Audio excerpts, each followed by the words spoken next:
गुरुर्ब्रह्मा गुरुर्विष्णु गुरुर्देवो महेश्वरा गुरु साक्षात् परब्रह्म तस्मै श्री गुरुवे नमः। तस्मै श्री गुरुवे नमः। तस्मै श्री गुरुवे नमः। बोलो समर्थ सदगुरुदेव संत श्री रामलाल जी सियाग की जय। जय। बोलो शिव अवतारी महायोगी बाबा श्री गंगाई नाथ की जय।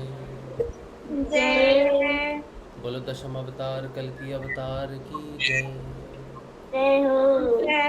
बोलो सनातन धर्म की जय। जय बोलो पलाना धाम की जय। जय बोलो जामसर धाम की जय। जय बोलो काजलवास धाम की जय। जय श्री गुरुदेव जय श्री जय श्री दादा गुरुदेव सभी को। जय श्री गुरुदेव, जय श्री दादा गुरुदेव, जय श्री दादा सभी को। जय श्री गुरुदेव, जय श्री दादा गुरुदेव सभी को। चलिए अब जो है श्री गुरुदेव रामलाल जी सियाग के सिद्ध योग से जो परिवर्तन आ रहे हैं उसकी हम बात करते हैं। और शनिवार को जो परिवर्तन गुरुदेव हमें दे रहे हैं वो है पतंजलि अष्टांग योग की समझ, क्योंकि पतंजलि अष्टांग योग के हिसाब से ही हमारे जीवन में सारे परिवर्तन आते हैं। अब यहाँ पर दो रूप है। पहला ये कि अगर पतंजलि अष्टांग योग पढ़ भी लिया जाए तो उसको अपने जीवन में अपनी साधना में उतारने के लिए भी ज्ञान चाहिए। तो सिर्फ पतंजलि ऋषि के अष्टांग योग को पढ़ने से पार पड़ने वाली है नहीं, बल्कि उसको समझ के अपनी आराधना को। जय श्री गुरुदेव। जय श्री गुरुदेव। जय श्री गुरुदेव। ये जोधपुर का कल की मंदिर दर्शन। अच्छा चलिए पहले कल की मंदिर के जय दर्शन श्री करें। गुरुदेव। ये तो कुछ नया नया लग रहा है मंदिर। ये कुड़िया उसिमूर 2 सेक्टर वाला मंदिर है जहाँ गुरुदेव ने स्थापना की। हाँ ये जोधपुर वो जो बाहर में बड़ा वाला पेड़ है वही है ना। हाँ थोड़ा अलग लग रहा है, थोड़ा रंग वंग किया है शायद, कपड़ा चेंज किया है।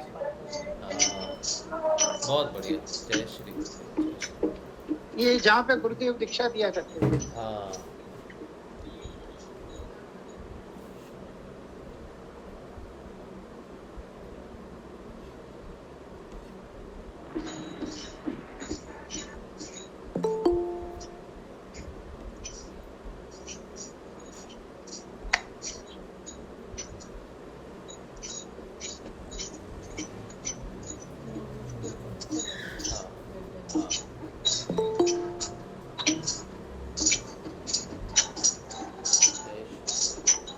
जय श्री गुरुदेव। जय श्री गुरुदेव। जय भगवान, जय भगवान। जय भगवान। जय श्री अवतार।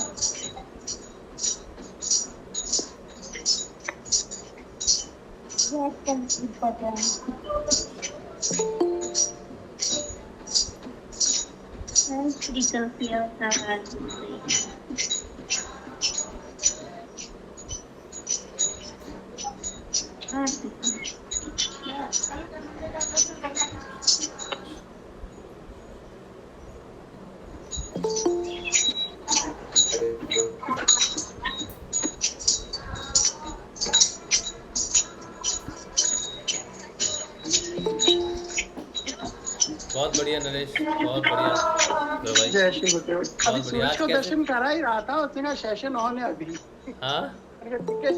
अभी सूरज से बात कर ही रहा था मैं, अच्छा तो सामने सेशन ऑन था, तो मैंने कहा चलो सेशन में भी एक बार जिन्होंने नहीं देखा है वो देखिए। हाँ हाँ बहुत अच्छा किया आपने, बहुत बढ़िया बहुत बढ़िया गुरु भाई, बहुत बढ़िया आपने काम किया। आज दर्शन करा दिए गुरुदेव के। जय श्री जय श्री भाई जी एक बार दिखा दीजिए, मैं भी दर्शन करवा दूं अपनी अच्छा मम्मी को। नरेश भाई 2-4 मिनट आप ऑन ही रखिए। दर्शन जो ज्वाइन कर रहे हैं, मंदिर है, छोटा सा मंदिर है लेकिन बड़ा प्रभावशाली मंदिर है। और सबसे बड़ी बात है कि हमारे गुरुदेव का मंदिर है। आश्रम नहीं है, मंदिर है। आश्रम और मंदिर में फ़र्क है लेकिन। अंकल एक बार फिर से दर्शन करवा दीजिए। हाँ जी बेटा, आप नरेश चौधरी गुरु भाई हैं, उनकी आईडी को आप पिन कीजिए, देखिए। ओके। श्री कृष्ण गोविंद ये रहे। हरे मुरारी, हे नाथ हाँ। नारायण वासुदेव, श्री कृष्ण गोविंद हरे मुरारी, हे नाथ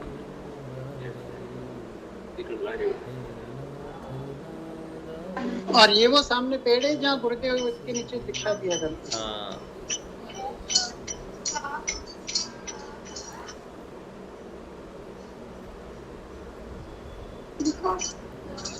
ये जहाँ पे गुरुदेव बैठे थे, लोग बैठने वाला आसन ही ले गए उनका। ये यहाँ पे गुरुदेव बैठ के दीक्षा दिया करते हाँ, थे। यहाँ पर एक पट्टा रहता था जिस पर बैठते थे, वो पट्टा गायब है। ऊपर की तरफ। हाँ, ध्यान करवाते थे ना यहाँ गुरुदेव। हाँ, यहाँ पे ध्यान करवाते थे। बहुत बड़ा पेड़ है ये, बहुत पुराना पेड़ है। हाँ, बहुत बड़ा पेड़ है, बहुत बढ़िया पेड़ है। हो गए सबको दर्शन? चलो, दर्शन हो गए सबको? जी जय श्री गुरुदेव भाई जी। जय श्री करवा दिया आपने। चलो, बहुत बढ़िया। चलिए नरेश भाई, थैंक यू सो मच। जय श्री गुरुदेव। जय श्री गुरुदेव। चलो, सबको दर्शन करवा दिए, नरेश भाई ने दर्शन लाभ हो गए। कल की मंदिर है, कोई भी जोधपुर जाए तो कल की नरेश मंदिर। भाई, ये अपने जोधपुर में कहाँ पे है एड्रेस?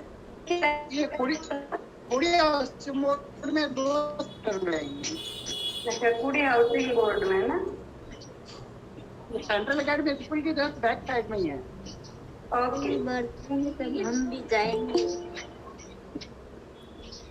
जरूर जाना चाहिए जो ये जोधपुर यहाँ की जाते मैं हैं। लोकेशन राशि भैया को सेंड कर दूंगा, ये आपको सेंड कर देंगे आगे लोकेशन। हाँ, मैं जिससे हाँ लोकेशन, ठीक है, आप सेंड कर देना नरेश भाई। हाँ, लोकेशन आप मुझे मैं भेज दो, सेंड मैं कर दूंगा और आगे। राशि भैया को सेंड कर दूंगा। ठीक है। जय श्री कृष्ण। जय श्री गुरुदेव नरेश भाई, थैंक यू सो मच। जय श्री गुरुदेव। ये बहुत बढ़िया करते हैं हमारे गुरुदेव के, हमें दर्शन करवाते रहते हैं। अच्छा चलिए, आज का जो है, आज है शनिवार सैटरडे। आज के दिन जो हमें गुरुदेव की तरफ से लाभ प्राप्त होता है वो है पतंजलि योग दर्शन का। पतंजलि योग दर्शन। नहीं, बात ही करेंगे। अभी सब लोग अपना अपना माइक बंद रखेंगे थोड़ी देर के लिए। हाँ, तो मैं पहले कुछ बोल लेता हूँ, फिर हम लोग बात करेंगे बच्चों के साथ। आज बच्चों के लिए सेशन होता है। तो मैं ये कह रहा था कि पतंजलि अष्टांग योग जो है, ये बहुत ही महत्वपूर्ण विषय है। जो भी हमारे जीवन में बदलाव आते हैं, या जो भी हमें शिक्षा अपने आप से लेनी होती है, हमारा स्वाध्याय करना होता है, वो इजी हो जाता है अगर हम पतंजलि अष्टांग योग को समझ लें। तो उसमें एक एक शब्द जो है वो बहुत बड़े हैं। कोई भी एक शब्द का अर्थ अगर समझ ले तो जीवन की काफ़ी यात्रा जो है वो आसान हो जाती है। तो पतंजलि योग अष्टांग योग को गुरुदेव ने मूर्त रूप दिया है, यानी कि जो उन्होंने लिखा है पतंजलि अष्टांग योग में, पतंजलि जी ने, वही हमारे जीवन में परिवर्तन होते हैं। अगर हमें वो परिवर्तन दिखने लग जाएं, समझ में आने लग जाएं, तो हम अपना स्वाध्याय कर सकते हैं और हमें अपनी यात्रा का पता चल सकता है कि हम कहाँ पर। उन्होंने सबसे पहला जो बताया है, समाधिपाद के बारे में बताया है। समाधिपाद की विशेषता ये है कि समाधि जो हम योग करते हैं, तो योग से होने वाले बदलावों के बारे में उन्होंने पहले बताया है समाधिपाद। तो हम जो अभी पढ़ रहे हैं वो पढ़ रहे हैं कि जब हम ये योग करते हैं, कब करते हैं, कैसे होता है, योग होने के बाद क्या क्या होता है, क्या क्या हमारे सामने प्रस्तुत होती हैं चीज़ें, किन किन चीज़ों से हम गुजरते हैं और क्या क्या लाभ हमें प्राप्त होते हैं। तो समाधिपाद पहले लाभ बता दिए गए हैं कि अगर आप इस योग को करते हो तो ये लाभ आपको होंगे। ठीक है। फिर दूसरे पाद में उन्होंने बताया है कि इस लाभ को प्राप्त करने के लिए क्या साधन आपको करना चाहिए, कैसे आप इस लाभ को प्राप्त कर सकते हैं। और फिर आगे के पाद में उन्होंने विभूति पाद में बताया है कि आपको और फर्दर क्या क्या लाभ होते हैं, इसमें क्या क्या बदलाव आते हैं आपके अंदर। और फाइनल जो चैप्टर है केवल्य पद में, वो समाधि को ज़्यादा विस्तृत रूप से एक्सप्लेन तो नहीं करते, लेकिन वो समाधि की अवस्था में जाने से पहले क्या क्या होता है उसके बारे में बताते हैं। समाधि की अवस्था में क्या होता है उसके बारे में तो वर्णन नहीं करते, लेकिन समाधि की अवस्था प्रिपेयर कैसे होती है या समाधि से पहले साधक की क्या अवस्था हो जाती है, वहाँ तक का ज्ञान हमें देते हैं। उसके बाद जब साधक को समाधि लगती है तब उसके सामने सब कुछ अपने आप स्पष्ट हो जाता है। तो पतंजलि हमें कहाँ से कहाँ तक लेके जाते हैं, योग शुरू होने से लेकर जब समाधि लगती है, समाधि लगने से पहले की अवस्था तक हमें पूर्ण ज्ञान देते हैं। समाधि के बाद का ज्ञान वो हमें नहीं देते, क्योंकि वो ज्ञान बांटा नहीं जा सकता या फिर वो ज्ञान कहीं लिखा नहीं जा सकता। ठीक है, उसकी एक्सपीरियंस सबके अलग अलग होते हैं। तो जितने भी लोग हैं उनकी अपनी अपनी यात्रा है। ठीक है, अपना अपना माइक बंद रखो बेटा अभी। ठीक है, तो समाधि के जो अनुभव हैं वो सबके अपने अपने अलग कैसे शुरू होते हैं, वो कैसे उस चीज़ को अनुभव करते हैं, वो चीज़ बहुत इम्पोर्टेंट है। दूसरी चीज़ मैं आपको आज एक बहुत महत्वपूर्ण बात बताने जा रहा हूँ। महत्वपूर्ण बात इसलिए है क्योंकि वो किसी के साथ भी घटित हो सकती है, और इस बात का विशेष महत्व इसलिए है कि साधक जो होते हैं उनके जीवन के दो हिस्से होते हैं साधना में। वैसे तो दो यात्राएं होती हैं, एक आध्यात्मिक यात्रा और एक भौतिक यात्रा। भौतिक यात्रा में जो हमारा परिवार है, इसका रहना सहना खाना पीना जो रिश्तेदारी है वो होता है। जब कोई साधक बन जाता है तो साधक के जीवन में साधना प्रारंभ होती है। उस साधक को जब वो साधना शुरू करता है तो धीरे धीरे धीरे धीरे धीरे धीरे, एक सेकेंड, अब आप सुन रहे हो? ठीक। तो जब साधना शुरू होती है तो साधक एक भेड़ चाल की तरह होता है, यानी कि साधकों की जो गिनती है वो लाखों में है, करोड़ों में है।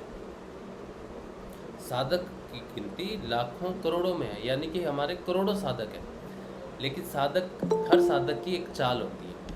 वो उस चाल से, अपने समर्पण से, वो उस भेड़ चाल से अलग आता है।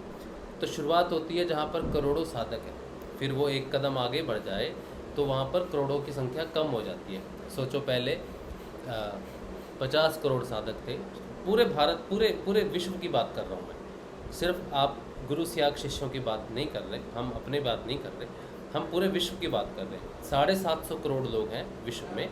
सोचो कि 50 करोड़ लोग जो हैं वो आंतरिक यात्रा पे हैं, या 100 करोड़ लोग जो हैं वो आंतरिक यात्रा पे हैं जिन्होंने साधना शुरू की।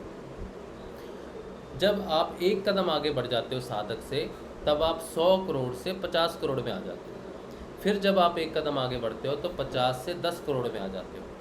फिर जब आप एक कदम और बढ़ते हो तो 10 करोड़ से 1 करोड़ में आ जाते हो। फिर एक कदम बढ़ाते हो तो 1 करोड़ से 1 लाख में आ जाते हो। फिर कदम बढ़ाते हो तो 1 लाख से 100 में आ जाते हो। ठीक है, अब यहाँ तक जो मैंने बात बताई है आपको, ये एक एक कदम से पहले सीधे 50 करोड़ कम हुए, फिर आगे 50 करोड़ कम होते हैं।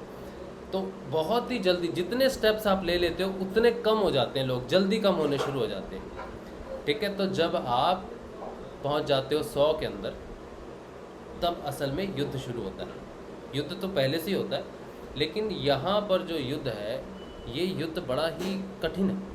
कठिन इस रूप में है कि दुनिया में जो भी साधक आगे बढ़ेगा, 100 से तो ज़्यादा होंगे, मैंने 100 कह दी है, 100 से ज़्यादा होंगे। सोचो 1000 होंगे या 5000, 10,000 होंगे, कुछ तो होंगे, जितने भी होंगे। उस स्थिति में जहाँ पर ये शुरू होता है, वहाँ पर पहले तो साधक खुद को नियंत्रित करके चलता है, खुद की साधना में चलता है। इसके बाद की साधना वो खुद तो करता ही है, लेकिन उसके बाद की साधना कठिन हो जाती है। लास्ट की तरफ की साधना कठिन हो जाती है। लास्ट का अर्थ है कि साधना के दो पहलू हैं, एक माया और दूसरा अध्यात्म। माया में जब वो माया को तोड़ने के करीब आ जाता है, यानी कि 2-4 कदम ही हैं माया को तोड़ने से पहले, तब उस पर प्रहार होते हैं, बहुत सारे प्रहार होते हैं उस पर प्रहार कौन करता है? उस पर अपने ही समाज के लोग या फिर अपने ही परिवार के लोग, साधन परिवार के लोग उस पर प्रहार करते हैं। ये पहला होता है। अगर वो इन प्रभाव से, प्रहारों से निकल जाता है, तब उस पर फिर से अपने ही लोग प्रहार करते हैं, लेकिन ये प्रहार बुरे प्रहार नहीं होते, ये प्रहार उसकी प्रशंसा के होते हैं। ठीक है, तो वो दूसरे प्रहारों से, निंदा के प्रहारों से तो बच जाता है, लेकिन प्रशंसा के प्रभावों से, जहाँ पर सोचो 10,000 साधक होते हैं, वो प्रशंसा के प्रहार से दबकर वहीं पर ही रह जाते हैं, वो उस कदम से आगे नहीं बढ़ पाते। ये बहुत मुश्किल होता है। ये मैं बच्चों आपको इसलिए बता रहा हूँ कि आज आप साधना कर रहे हो, जब आप साधना करते करते बड़े हो जाओगे और आपकी साधना चलेगी, तब आपके सामने ऐसी स्थितियाँ आएंगी जब लोग आपको कहेंगे कि आप एक विशेष साधक हो। ठीक है, आप एक विशेष साधक हो, या फिर आप किसी को उनकी साधना में दिखने लग गए, सूक्ष्म रूप से आप उनको दिखोगे। ठीक है, तो वो कहेंगे आप पुराने साधक हो, आपको हमने साधना में देखा, या फिर वो ये कह सकते हैं कि हमने आपको विशेष रूप में देखा। यहाँ से कल्पना का सबसे गहरा और सबसे कठिन और सबसे भयानक रूप शुरू होता है। भयानक इसलिए कि वो साधना मार्ग को रोक देता है, कठिन इसलिए कि इसको समझना बहुत मुश्किल होता है। यहाँ पर साधक स्वयं माया में अपने आप को विशेष समझने लग जाता है। वो समझता है कि वो सचमुच, क्योंकि वो आत्म रूप है, उसका पुराना जन्म कोई बहुत विशेष रहा होगा, या पुराने जन्म में वो कोई बहुत तकड़ा साधु रहा है, बहुत बड़ा तपस्वी रहा है, या बहुत बड़ा कोई रहा है, मतलब बहुत तगड़ी उसने पुरानी तपस्या की हुई है, और ये भ्रम उसको लग जाता है। जब उसको खुद नहीं लगता तो लोग उसको लगा देते हैं। लोगों का उसमें कोई ये नहीं होता, लोगों का इसमें कोई कसूर नहीं होता, दूसरे साधकों का कोई कसूर नहीं होता इसमें। उन साधकों के माध्यम से माया कार्य करती है। तो जब कोई साधक पुराना हो जाए या फिर कोई साधक चेतना में आगे बढ़ने लग जाए, तो उसको रोकने के लिए माया हर तरह के प्रपंच करती है, और तारीफ से बड़ा प्रपंच कोई होता नहीं। किसी भी साधक को, आप जितने भी साधक हो, बच्चों खास करके आप सुन लो, ठीक है, आप जितने भी साधक हो, अपनी साधना की प्रशंसा का हमेशा त्याग करना। अपनी साधना में अपनी प्रशंसा का सदैव त्याग करना। ठीक है, कभी अपनी प्रशंसा में नहीं पड़ना। चाहे आप कुछ भी, आपको कोई सिद्धि प्राप्त हो जाए, आप कुछ विशेष बन जाओ, कोई साधक आपको सपने में देवी के रूप में देख ले, देवता के रूप में देख ले, भगवान के साथ देख ले, गुरुदेव के साथ देख ले, दादा गुरुदेव के साथ देख ले, कभी भी अपनी प्रशंसा में नहीं पड़ना। उसका सर्वथा प्रथम सुनते ही त्याग करना। ऐसा नहीं कि आपने किसी को बोला, ये नहीं, आपने उनको कहना कि ये माया है। ठीक है, ये माया का बहुत बड़ा प्रपंच होता है। और एक बात हमेशा याद रखना कि जो सत्य है वो बहुत बड़ी चीज़ है। हमारे पास साधना में अगर कुछ है तो हमारी अनुभूतियाँ नहीं, हमारी सिद्धियाँ भी नहीं, हमारी विशेषताएं भी नहीं, हमारा जो सत्य का ज्ञान है। एक तो सत्य से ज्ञान प्रकट होता है, एक सत्य का ज्ञान होता है कि सत्य क्या है। हर साधक को अपने सत्य के बारे में हमेशा पता होता है कि वो माया के इस तरफ है या माया के उस तरफ है। जो माया के इस तरफ होता है उसे अपनी मृत्यु का भेद नहीं पता होता। साधना की दो अवस्थाएं होती हैं, एक इस तरफ माया का क्षेत्र, एक उस तरफ अध्यात्म का क्षेत्र। जो साधक सत्य को हमेशा साथ रखता है उसे पता होता है कि वो माया के क्षेत्र में है या फिर अध्यात्म के क्षेत्र में है। माया के क्षेत्र में जो भी साधक होता है उसे अपनी मृत्यु का ज्ञान नहीं होता। ठीक है, याद रहेगा माया का क्षेत्र कहाँ तक है। जहाँ तक मृत्यु का ज्ञान नहीं होता या ये ना पता हो कि मृत्यु के बाद आत्मा कहाँ जाती है। जो कहे ना मरने के बाद गुरुदेव के पास जाना है, वो मिथ्या है बेटा। ठीक है, ये जो विश्वास है ना, ये अंधविश्वास है कि मरने के पास गुरुदेव के पास जाना। सबको ही पता है हमारे गुरुदेव हमें जीते जी हमें संभाल रहे हैं, तो मरने के बाद भी संभालेंगे। ये तो सत्य है, इसमें तो कोई शक नहीं है, इसमें तो कोई रहस्य वाली बात है ही नहीं, ये तो ओपन चीज़ है। कि गुरुदेव ही है हमारे आगे पीछे सब कुछ। लेकिन आपको पता होगा कि मृत्यु के बाद असल में कहाँ से निकलेंगे शरीर से, कहाँ पर जाएंगे और क्या करेंगे, क्या है क्या नहीं है, पूरा ज्ञान हो जाएगा बेटा। वो जो ज्ञान है वो माया के क्षेत्र से बाहर है, अध्यात्म में है। ठीक है, अध्यात्म से पहले ये ज्ञान नहीं है। माया के क्षेत्र में मृत्यु का ज्ञान नहीं रहता, साधक की अवस्था है। जैसे ही माया का क्षेत्र पार करोगे तभी इसका ज्ञान होगा। और सिर्फ इसी का ज्ञान नहीं होगा, पूरी माया का ज्ञान होगा। सिर्फ मृत्यु का ज्ञान नहीं होगा, पूरी माया का ज्ञान हो जाएगा। वही दूसरी तरफ का क्षेत्र है। कभी कभी मृत्यु का ज्ञान माया के क्षेत्र में भी हो सकता है, ठीक है, लेकिन उसको कंफर्म नहीं किया जा सकता। ठीक है, वो मन का भी हो सकता है। मन से भी लोग अपनी कल्पना से भी ये सोच सकते हैं कि मैं इतने साल, मुझे ध्यान में ये लगा कि मैं इतने साल जीऊँगा, लेकिन वो उसको स्पष्ट नहीं कर सकते, वो उसको पूर्ण रूप से प्रूव नहीं कर सकते अपने आप को। सिर्फ वो अपनी अनुभूति के सहारे रहते हैं या वो सिर्फ अपने ध्यान के सहारे रहते हैं। लेकिन उन्हें अगर मृत्यु का ज्ञान हो भी जाए कि मेरी उम्र इतनी है, लेकिन उन्हें ये ज्ञान नहीं होगा कि मरने के बाद वो किस लोक में जाएंगे, तो वो भी माया की ही अनुभूति दी हुई है, वो भी सही ज्ञान नहीं है। ठीक है, तो ज्ञान ये है कि मृत्यु कब होगी और मरने के बाद कहाँ से आत्मा निकलेगी और कहाँ वो जाके रहेगी, उसके बाद किस क्षेत्र में जाके क्या काम करेगी, उसको पूरा पता होगा। वही अध्यात्म है। तो मेरा कहने का अर्थ ये है कि किसी भी साधक को तब तक या कभी भी, जब तक वो जीवन में है, शरीर में है, जब तक वो साधक है, उसको कभी भी अपनी प्रशंसा में नहीं पड़ना है। हमेशा प्रशंसा का त्याग करना है, और सिर्फ त्याग करने के लिए त्याग नहीं करना है। ये सत्य है कि प्रशंसा से बड़ा प्रतिरोधक, प्रशंसा से बड़ी रुकावट साधना मार्ग में कोई नहीं। साधना मार्ग में अगर आपकी कोई बुराई करे या आपकी निंदा करे तो वो आपकी रुकावट नहीं है। थोड़ी देर के लिए रुकावट बनती है क्योंकि आप उसमें डूब जाते हो, उसमें आप गमगीन हो सकते हो, यार मैंने तो कुछ नहीं किया, यार ये सब रोना धोना चल सकता है, लेकिन फिर भी वो आपको साधना में कहीं ना कहीं बल देती है। रोकते तो हो अपने आप को, लेकिन बल मिलता है निंदा से। लेकिन प्रशंसा जो करता है वो भी रुक जाता है, और जिसकी होती है अगर वो मान ले तो दोनों की रुक जाती है।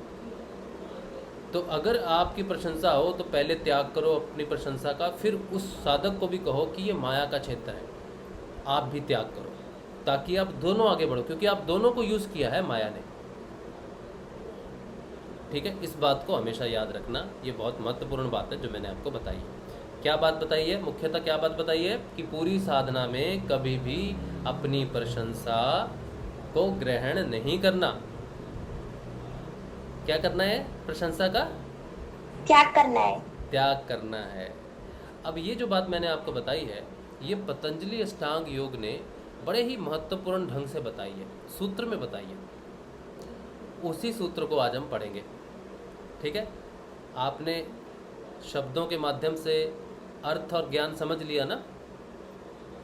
अब पतंजलि अष्टांग योग ने इसको कैसे समझाया है वो हम पतंजलि अष्टांग योग में पढ़ेंगे। ये जितनी भी बातें हैं ना बेटा, जो भी ये ज्ञान है, ये जो साधना का ज्ञान है, ये सारा का सारा पतंजलि अष्टांग योग में लिखा है। लेकिन जैसा मैंने कहा कि उसमें शब्द लिखे हैं, शब्दों से अर्थ निकालना और ज्ञान तक पहुंचना बहुत कठिन है।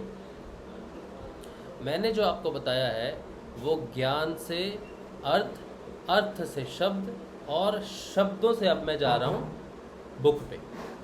ठीक है, समझे मेरी बात में क्या क्या? मैंने पहले आपको ज्ञान की बात की, फिर उसका अर्थ, और फिर शब्दों में कहा कि ये पतंजलि के शब्द हैं। अब हम पहले अंदर से बाहर आए, अब शब्दों से वापस अंदर जाएंगे। समझ रहे हो मैं क्या कह रहा हूँ? हाँ जी। हाँ, तो इसका एक और अर्थ मैं समझाता हूँ आपको कि अगर मैं किताब खोलता, किताब में पढ़ता, ठीक, और फिर उसको समझता, उसका ज्ञान प्राप्त करता और आपको वो ज्ञान शेयर करता। ये अलग प्रोसेस होती बेटा, ठीक है। लेकिन गुरुदेव क्या करते हैं, पहले बात करवाते हैं, पहले ज्ञान देते हैं, फिर उसके शब्द भी, क्योंकि ज्ञान है तो शब्द भी प्रकट हो जाते हैं। क्योंकि पतंजलि अष्टांग योग में ये बात लिखी हुई है तो कभी ना कभी तो मैंने पढ़ा ही होगा उसको, नहीं तो मैं कैसे कहूँगा कि ये बात पतंजलि में भी लिखी है। लेकिन ये बात जो मैंने आपको बताई पहले ज्ञान रूप में मेरे पास आई, फिर मैंने देखा कि ये बात तो पतंजलि में लिखी हुई है। बाद में मुझे कोरिलेशन आया कि पतंजलि में भी इस चीज़ का लिखा हुआ है। यानी कि गुरु कृपा से पहले हमें गुरुदेव ने समझाया और फिर हम उसके अभी शब्दों में जाएंगे, और वही आज का सूत्र है बच्चों। अब ये जो आपको समझाया जा रहा है या जो हम सबको, जो मुझे समझाया जा रहा है, आपको समझाया जा रहा है, ये किसकी कृपा से हो रहा है? गुरुदेव की कृपा से हो रहा है, गुरुदेव की कृपा से। किसी व्यक्ति विशेष की कृपा से नहीं हो रहा। अगर आप ये सोचो कि राजशिव ने कुछ बताया या उसको ज्ञान है, तो मैं आपको ये साफ बता देता हूँ कि इस सेशन से शुरू होने से पहले जब मैं ध्यान में था, उस ध्यान से पहले मुझे इसका ज्ञान नहीं था। मैं जब ध्यान में था, ध्यान के बाद जब मैं गुरुदेव से प्रार्थना की कि गुरुदेव बच्चों को पढ़ाना है, हम भी बच्चे हैं, हमें भी पढ़ाइए, तब भी मुझे पता नहीं था। जब मैंने ये बात अपने ही जीवन के किसी अनुभव को आज आपके साथ शेयर किया, तब मुझे समझ में आया कि जो अनुभव मुझे जीवन में हुआ है वही पतंजलि अष्टांग योग में एक सूत्र के माध्यम से लिखा हुआ है। यानी कि मेरे जीवन में जो बदलाव आ रहा है एक साधक होने के नाते, उसको पतंजलि अष्टांग योग ने ऑलरेडी लिखा हुआ है। लेकिन लिखा हुआ तो हम कभी समझ नहीं सकते क्योंकि हमें उस चीज़ का एक्सपीरियंस नहीं होगा। तो अगर मुझे ये एक्सपीरियंस नहीं होता जो मैंने बात की है आपसे, तो फिर पतंजलि अष्टांग योग में जो लिखा है उसको मैं समझ नहीं सकता था, है ना। इसका अर्थ है कि साधना में जो परिवर्तन हमें आते हैं वही हमारा एक्सपीरियंस है। उसी एक्सपीरियंस के माध्यम से हम पतंजलि अष्टांग योग को समझ सकते हैं, है ना। तो गुरुदेव ने क्या कहा है कि पतंजलि अष्टांग योग को मूर्त रूप दे रहा हूँ, जो लिखा है वही बदलाव आएगा। तो पहले मैंने अपना बदलाव देखा और फिर सूत्र में भी उसको पाया कि सूत्र में भी वही लिखा है, ठीक है। तो जिस रास्ते पे आप चल रहे हो वो रास्ता गुरुदेव का जो बताया हुआ है वो आपके पास जो लिखित रूप में है वो पतंजलि है। अब मैंने इसको बहुत बार रिपीट कर दिया, आप सबको समझ में आ जानी चाहिए। तो आज का जो मेन सूत्र है जो आज हम पढ़ेंगे वो ये है कि कभी भी अपनी प्रशंसा में नहीं पढ़ना और प्रशंसा का सदैव त्याग करना है। अब हम देखेंगे कि पतंजलि जी ने हमें इसको कैसे समझाया है, ठीक है। तो शुरू करते हैं पानी पी के, ठीक है। अभी आपने ये समझाया, ये मतलब सूत्र में आ रहा है। हाँ, यही सूत्र में आएगा। हाँ। अब सूत्र में कैसे लिखा है ये समझेंगे, ठीक है। हाँ। और बेटा जो भी मैंने ये बात कही है ना अभी तक पिछले 15-20 मिनट में, हाँ। ये बहुत बहुत बहुत महत्वपूर्ण बात है। हाँ। लेकिन मेरे महत्वपूर्ण कहने से वो महत्वपूर्ण तब तक नहीं होगी जब तक आप उसको समझो नहीं, ठीक है। जब तक समझोगे नहीं तो मेरे कहने से महत्वपूर्ण नहीं होगी। लेकिन जब उसको सच्ची में अपने जीवन में आपके सामने वो चीज़ प्रकट होगी और उस दिन आपको ये सेशन याद आएगा, तब आपके लिए बहुत महत्वपूर्ण हो जाएगी, ठीक है। तो अभी तो हम उस चीज़ को क्योंकि आपके जीवन में अभी वो घटना नहीं घटी है, लेकिन ज्ञान आपको अगर हो जाए इस चीज़ का तो आपकी साधना में पड़ने वाला विलंब कम हो जाएगा। क्योंकि जब किसी साधक की तारीफ होती है ना तो 5-5 साल, 10-10, 20-20 साल वो वहीं अटक जाता है, 20-30 साल वहीं अटक जाता है, 40 साल भी अटक सकता है, पूरी ज़िंदगी भी वहीं अटक सकता है। अगर किसी एक साधक की तारीफ हो जाए किसी भाव से, उसको कह दिया जाए कि वो विशेष है, तो वो उसका पूरा जीवन रुक जाता है वहीं साधना में, चाहे उसका 100 साल का जीवन हो। तो अगर वो ऐसे समझेगा कि मैं मान हूँ। हाँ, वो यही समझता रहेगा कि मैं तो विशेष हूँ, विशेष हूँ, विशेष हूँ, मुझे उसने देखा था ध्यान में, मुझे उसने ये किया था। ये बहुत बड़ा ये माया का बहुत बड़ा प्रहार होता है। तो अगर आपको इसका ज्ञान रहेगा और आने वाले भविष्य में जब नए साधक जुड़ेंगे तब तक आपको 10 साल, 15 साल, 20 साल साधना में हो जाएंगे, या फिर आपको भी लगेगा कि हाँ मेरे पास मुझे ये सिद्धि प्राप्त हुई है या मुझे ये ज्ञान प्राप्त हुआ है, आपको भी लगने लगेगा कि मैं साधना में कुछ बढ़ चुका हूँ। और कोई दूसरा व्यक्ति साधना में देख लेगा आपको, देवी के रूप में, देवता के रूप में आपको बताएगा, तो आप वहाँ पे रुक ना जाओ, उस दिन आपको ये ज्ञान काम आएगा। ठीक है? तो ये बहुत, हाँ जी बेटा।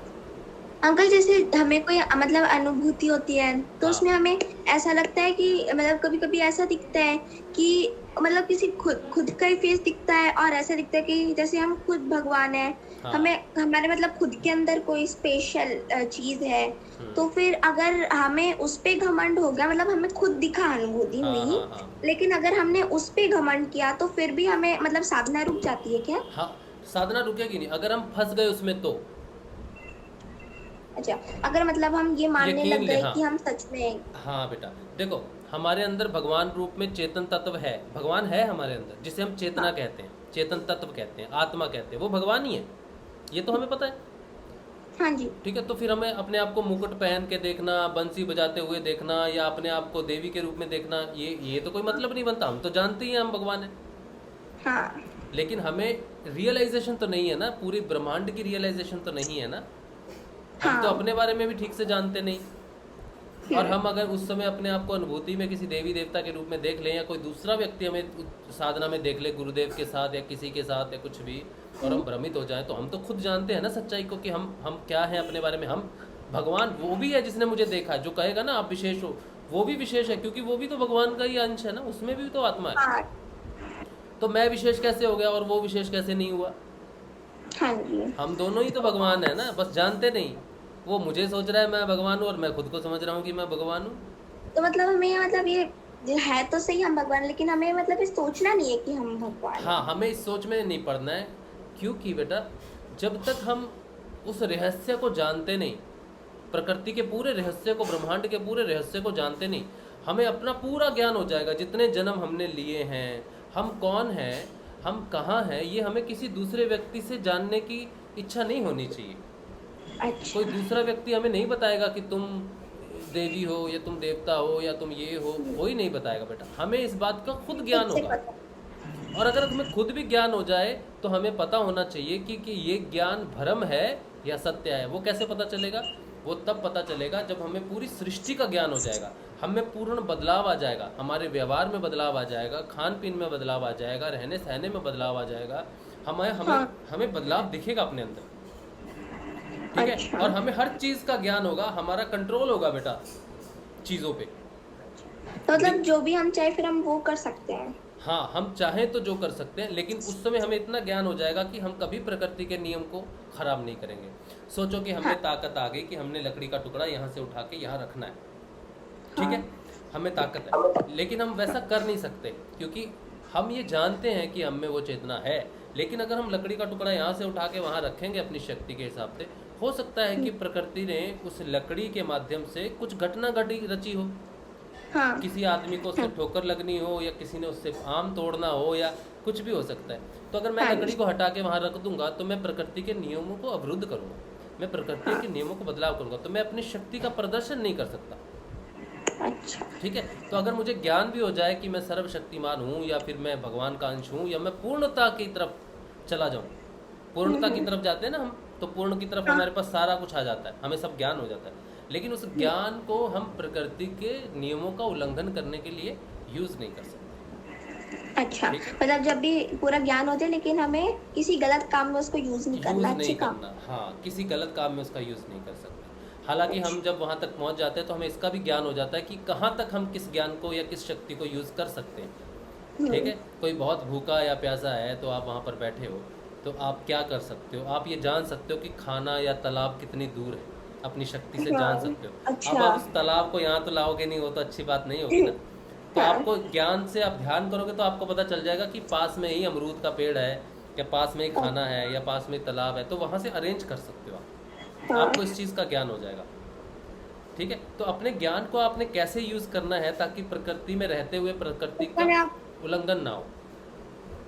अच्छा। ठीक है? तो वो तो चलो बात की बातें हैं, लेकिन इस समय हमें ये जान के रखना है कि जब तक हम माया के क्षेत्र में हैं तब तक हमें अपनी निंदा का भी त्याग करना है। पराई निंदा का त्याग तो करना ही है, लेकिन अपनी हुई निंदा का भी त्याग करना है, उससे भी हमारे मन को आघात ना लगे, उससे हम आगे उठना है।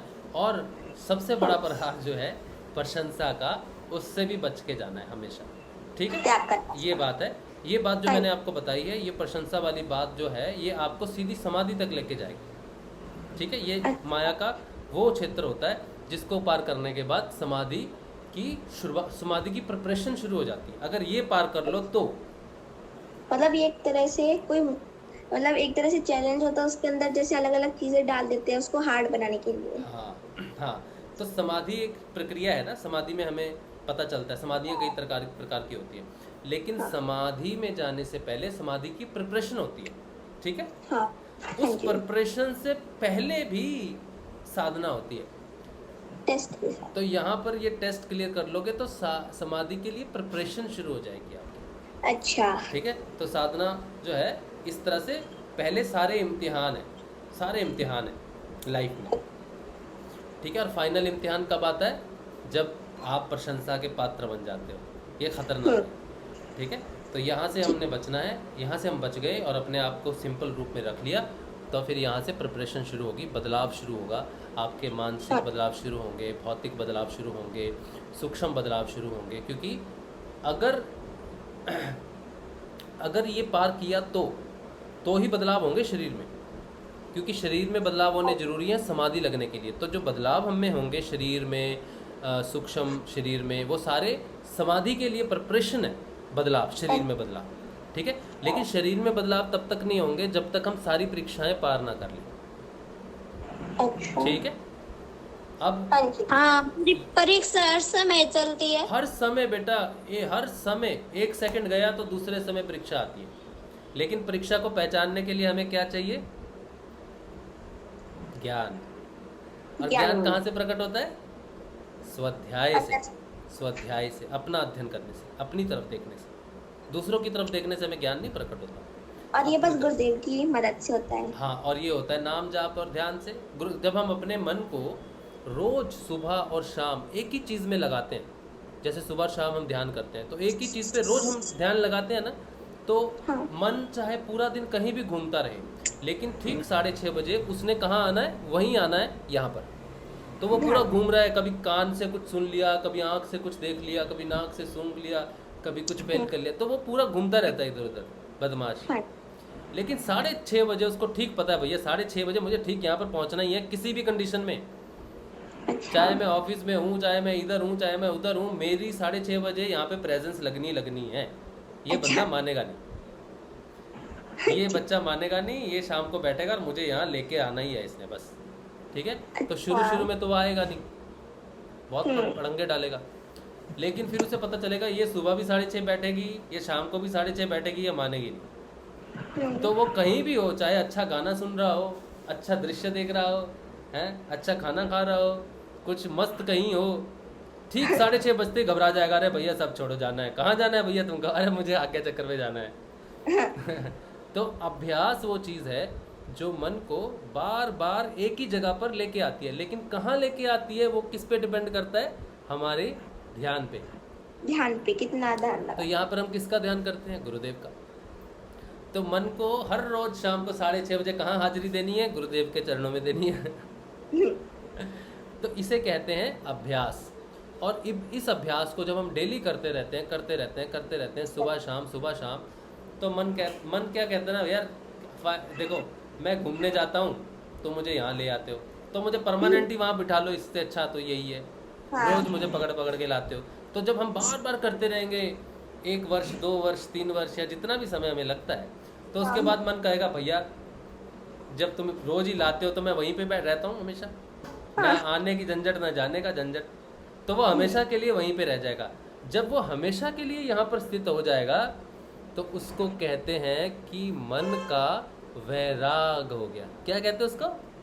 मन का वैराग। हाँ, इसे ही कहते हैं वैराग्य, ठीक है। अच्छा। अब इस वैराग्य को यहाँ पर तो ये आ गया, ठीक है, बैठा है, इसको पता है जाने का कोई फायदा नहीं है, लेकिन फिर भी ये सोचता है जा तो सकते हैं, किसी दिन इसने साधना छोड़ी ना भैया, देख मैं कैसे भागता हूँ, फिर तू मेरे को लाके दिखा। तो वो वहाँ पर बैठा है और परीक्षा और वो वेट करता है कि कब ये एक दिन इसका ठीक है, तूने तूने नियम से मुझे यहाँ बांध के रखा है ना, जिस दिन तेरा नियम टूटा ना बेटा, उस दिन देख मैं कहाँ जाता हूँ, तो मुझे तो पकड़ के दिखाना मुझे, उसका चैलेंज है। ठीक है, तो ये अवस्था जो मैंने अभी भी डिस्कस की ना, फिर कोई आएगा भाई आप तो हर समय ध्यान में रहते हो, गुरुदेव के अनन्य भक्त हो, गुरुदेव के ये हो, आपकी साधना बड़ी अच्छी है, आप बड़े विशेष हो, वो यहाँ पर खुश होता है बैठ के, ले बेटा अब गिरा तू, अब देख हैं। यही वो प्रहार है जिसकी हम बात कर रहे हैं। तो हम साधना से अपने मन को एकाग्र करते हैं, वैराग्य प्रकट करते हैं, अपनी साधना को विशिष्ट बनाते हैं, लेकिन फिर वो साधना की तारीफ हो जाए और ये कानों ने क्या किया, भ्रमित कर दिया सुन के, हैं, और अपने आप को ही देख लिया साधना में, मैं तो भैया भगवान श्री कृष्ण बन के बैठा हूँ, मैं तो देवी पार्वती बन के बैठी हूँ, मैं तो सरस्वती हूँ, मैं लक्ष्मी हूँ, मैं ये हूँ, मैं फलाना हूँ, मैं ढिमका हूँ, मैं हनुमान जी हूँ। और जैसे ही उसने सोचा और मन कहाँ गया, वो वर्षों नहीं मिलता, क्योंकि साधक को पता ही नहीं है कि मन उड़ गया है। ये वैराग्य में आता है, हैं? ये वैराग्य में आता है। वैराग्य बेटा दो प्रकार का होता है। एक तो सिंपल वैराग्य है, जब साधना की अच्छी स्थिति हो जाती है और आपको बाहर की चीजों में इंटरेस्ट नहीं रहता, ये वैराग्य है। लेकिन एक होता है परम वैराग्य, ठीक है, फिर वो यहाँ है, ठीक है, यहाँ से नहीं हिला सकता उसको कोई, यहाँ लेकिन हिला सकता है, आके वो चिपक जाता है। हाँ, क्योंकि यहाँ पर रहते हुए भी ये केंद्र उसके समीप ही रहते हैं, ये जो इंद्रियां, इसे कहते हैं ग्रहण। ग्रहण करने, ग्रहण का मतलब होता है विषय। पहले देखो 3 शब्द होते हैं बेटा, पहला एक होता है ग्रहण, एक होता है एक जिसको ग्रहण किया जाता है, जैसे ये पानी है, पानी एक विषय है, इसको मैं ग्रहण कर रहा हूँ, ठीक है। अच्छा, ये मोबाइल है, इसमें कोई अच्छा वीडियो चल रहा, तो मेरी आंखों ने उसको ग्रहण किया, तो ये जो वीडियो है, ये जो पानी है, ये विषय है, अच्छा। इसको हम ग्रहण कर सकते हैं। किसी ने मेरी तारीफ की, तो जो तारीफ है वो मैं ग्रहण कर सकता हूँ, वो विषय है, ठीक है। अब ये तो पहला था कि ग्रहण बोलते हैं उसको, और दूसरा बोलते हैं जिसने ग्रहण की। ग्रहण और ग्रहण, वो ग्रहण है जो वस्तु है, जो विशेष चीज है, वो ग्रहण है। और जो ग्रहण करती हैं उसको बोलते हैं ग्रहण। ये होती हैं इंद्रियां, आंखें, कान, ये जो पंच इंद्रियां होती है ना, ये जो ग्रहण करती हैं, जैसे पानी को टेस्ट है, आंखों ने देखा, तो किसने, ये आंखें जो है, ये इंद्रियां क्या हुई, ग्रहण करने वाली चीजें, ग्रहण। तो मतलब जिस चीज को देखा वो विषय होगी, हाँ, और जिससे हम देख रहे हैं वो ग्रहण करने वाली हुई। अब तीसरा एक और है, ये जो मन है कि पानी पी लूं, बड़ा टेस्टी है, शरबत है या गुलाब जामुन है, तो अच्छा, ये तो वो वस्तु है, ये आंखों ने देखा, और कहा किसने, मन यानी कि बुद्धि यानी कि चित्त, और चित्त का ये सब करना, ये सारा थॉट प्रोसेस, चलना, हिलना डुलना, सोचना, किसके कारण होता है, चेतन के कारण होता है, आत्मा के कारण होता है। लेकिन आत्मा अभी अलग नहीं है, आत्मा चित्त में ही मिक्सर हुआ, गोला बना हुआ है उसका। तो जो हाँ, जो थॉट प्रोसेस है, वो जो संचालित होते हैं, जो संचालन होने की शक्ति है, वो आत्मा से है। लेकिन संचालक तो कर्मों के कारण हो रहा है, इच्छाओं के कारण हो रहा है कि मुझे अच्छा लग रहा है, ये है वो, तो वो आत्म रूप अभी उसमें मिक्स हुआ है, अलग नहीं हुआ है। उसके कारण मेरी इच्छाएं जो प्रकट हो रही हैं, उस पर मेरा कंट्रोल नहीं है, क्योंकि मेरा मन कंट्रोल में नहीं है, क्योंकि मेरा ग्रहण शक्ति कंट्रोल में नहीं है ना। तो 3 चीजें होगी, एक तो विषय, एक इंद्रिया, और एक चेतनात्मा, तीनों, ठीक है। चेतनात्मा अलग नहीं है, यहाँ पे मिक्स है, ठीक है। जब वो अलग हो जाएगा, हाँ, जब वैराग्य, बार बार वैराग्य करेंगे, इसको ऊपर उठाएंगे, यहाँ लेके आएंगे, तो चेतना जो है वो चित्त से अलग हो जाएगी, चेतना अलग हो जाएगी, शक्ति जो काम करवाती है। जब शक्ति ही अलग हो गई, तो इच्छाएं तो मूर्छित हो गई, फिर ना इच्छा है किसी चीज की कि मुझे ये देखना है, मुझे वो करना है, मुझे ये पाना है, मुझे वहाँ भागना है। तो जो जो इंद्रियां हैं वो भी कंट्रोल में हो जाएंगी, क्योंकि वो कहती है यार कोई डिमांड ही नहीं है, पानी पड़ा है, ठीक है, पड़ा है, प्यास थोड़ी है, बिना वजह थोड़ी पियेंगे शरबत, ठीक है। तो विषय खत्म, इनका काम खत्म, इनका कंट्रोल में हो गया। और जो कंट्रोल पीछे था, जिसके कारण था, आत्मा अलग हो गई, चित्त रह गया खाली। तो ये वैराग्य की अवस्था होगी कि भैया बैठा है, उसको बोलते भैया बहुत अच्छी पिक्चर चल रही है, देख लो। बोला ठीक है, समय होगा तो देख लेंगे, नहीं तो कोई विशेष बात नहीं है, ऐसा कुछ, ठीक है। तो अच्छा, बोलेंगे मतलब भैया किसी आप, चीज में मन नहीं लगता। हाँ, मन नहीं लगता, मतलब कोई ज़्यादा बेहतर काम है तो आप उसे करोगे, अपना समय व्यर्थ नहीं करोगे, अच्छा, ठीक है। अब किसी ने कह दिया भैया बहुत अच्छा अच्छा खाना बना हुआ है, मुर्ग मुसल्लम बना हुआ है, ये बना हुआ, वो बना हुआ है, तो वो कहेगा इससे ज़रूरत नहीं है, क्योंकि खाना तो बिना किसी को मार के भी नहीं खा सकते। यहाँ पे देखो बेटा, अहिंसा की बात नहीं होती, या फिर ये नहीं होती कि घृणा होगी या फिर घृणा हो गई। घृणा हम क्यों करेंगे किसी जानवर के मांस से? हमें घृणा नहीं करनी चाहिए किसी से, ठीक है। वो भी तो एक जानवर है ना, वो भी तो उसका मांस है ना। कल को अगर हम मर जाते हैं, ठीक है, और मेरे मांस को देख के, मेरा मांस कटा हुआ है यहाँ से, ठीक है, तो कोई मुझे घृणा करे, उल्टी करे, तो मुझे अच्छा लगेगा? नहीं लगेगा, ठीक है। तो किसी जानवर के मांसों को देख के मैं घृणा करूं, ये तो सही नहीं है कि मैंने घृणा के लिए छोड़ दिया। मेरे मन में ये होना चाहिए कि जैसे मेरा मांस है वैसे ही किसी प्राणी का मांस है। जब तक ये भावना प्रकट नहीं होती, सद्भाव होना चाहिए, संभाव होना चाहिए, उसकी भी इतनी ही इम्पोर्टेंस है जितनी मेरे शरीर की है। जब तक ये भाव प्रकट नहीं होते तब तक वो बदलाव होते नहीं। कोई कहे ना ये तो तुम पाप कर रहे हो, तुम नॉनवेज खा के पाप कर रहे हो, तो वो पाप पुण्य वाली बात समझ में नहीं आती। बात तब है जब अंदर से संभाव प्रकट हो जाए पूरी सृष्टि के लिए।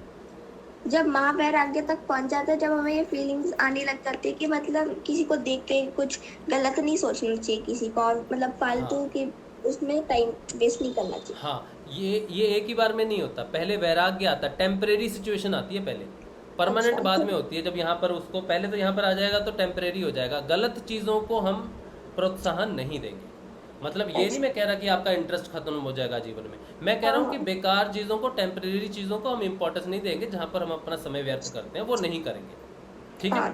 बाद में जब हम महत्वपूर्ण काम करते रहेंगे, धीरे धीरे और डेवलप हो जाएंगे, तो वही स्थिति परमानेंट हो जाएगी। अच्छा जी, हाँ जी, ठीक है।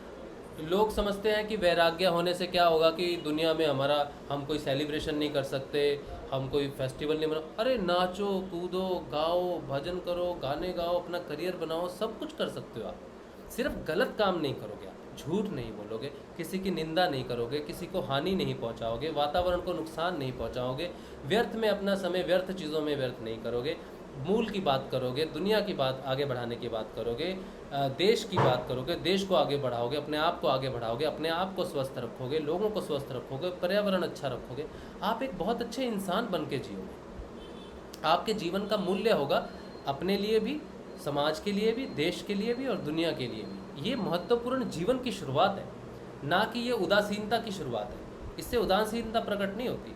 और जब तक आपको लगे कि वैराग्य उदासीनता है, तब तक वैराग्य प्रकट ही नहीं होता बेटा, ठीक है। चलो, ये बातें आपने समझ ली। अब इसको सूत्र में कैसे उन्होंने बांधा है वो हम देख लेते हैं। जो बात मैंने आपको आज को बताई है, ये साधना का उच्चतम शिखर है, यानी कि समाधि की प्रिपरेशन से, यानी कि हमारे शरीर में बदलाव होने से पहले वाले एग्जाम्स, ठीक है। चलो, अब जरा पतंजलि ऋषि का वो खोल ले, दो पढ़ तो हमने लिया ही है, बस वो सूत्रों को हम पढ़ लेते हैं एक बार, ठीक है। अब मुझे 1 मिनट दो।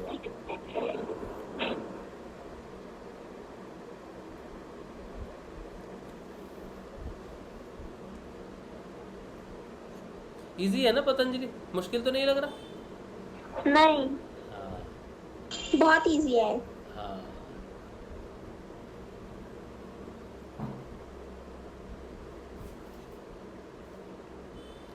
अच्छा, हमने 16 तक कर लिया था ना?